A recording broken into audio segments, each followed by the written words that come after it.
Morning বন্ধুরা, দেখো চলে এসে সকাল সকাল বেড চেঞ্জ করতে। বেড চেঞ্জ মিন্স চাদর ফাদরগুলো চেঞ্জ করতে এসছেন। তো ওরাই চাদর ফাদর সব চেঞ্জ করে দিয়েছেন। ব্রেকফাস্টও চলে এসছে, ব্রেকফাস্টটা দেখাই। তারা দুজন এরকম করে তো আমি দেখাতে পারলাম না, লাস্টে আবার তোমাদের দিকে ঘুরিয়ে দিলাম। দেখো এই অবস্থা বসে রয়েছি।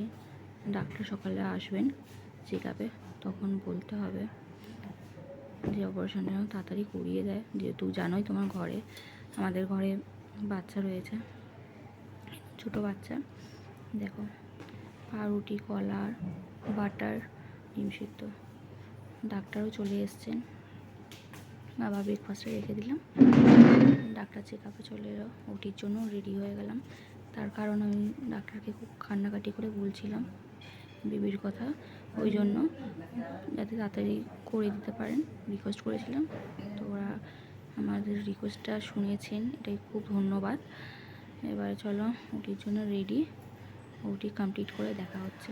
দেখো কমপ্লিট করে 7টার সময় আমার হুঁশ ফিরেছে। তো তারপরেই আবার এখন দেখা হচ্ছে তোমাদের সাথে। দেখো চ্যানেল করে দিয়েছে, সেলাইন চলছে।